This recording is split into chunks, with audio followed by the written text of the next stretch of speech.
Darren, what do you make of this? I mean, is this all about, well, partly about legacy, at least? Yeah, I think it is. I mean, clearly there is an element where, given the fact that we're facing an energy crisis, given the fact that sanctions on Russia are not going to dissipate anytime soon, there are lots of questions about where Britain's power, energy in the future is going to come from. And clearly the Prime Minister feels that energy is part of that mix, along with wind energy and, oil and gas still coming from elsewhere. Is this a legacy issue? It is. Is it very pertinent at the moment, given what's happening with Russia and given what we're facing this winter? Yes, it is, though it's not going to sort anything out clearly out in the medium term.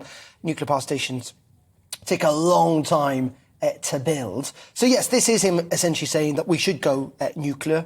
There's a clip, I think, of Nick Clegg. Do you remember him? Former Deputy Prime Minister, former Lib Dem leader in the coalition government 10 years ago, arguing that nuclear power stations shouldn't go ahead because they take at least a decade to build. What we could have done with them now, frankly.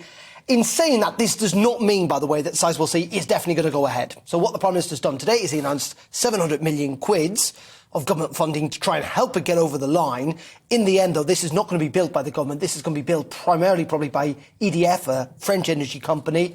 They also supply energy, of course, in this country. It's going to cost 20 billion. So I think the government's already pledged 1.7 billion. It's going to need a hell of a lot more money to get over the line, i.e. it's going to need either Rishi Sunak or Liz Truss to give this the actual green light of approval. What the Prime Minister, Boris Johnson's trying to do today is saying, here's a lot of extra money to try and help us on its way, and I am saying this is what I think should happen, putting a bit of pressure, I think, on whoever succeeds him to go ahead with it.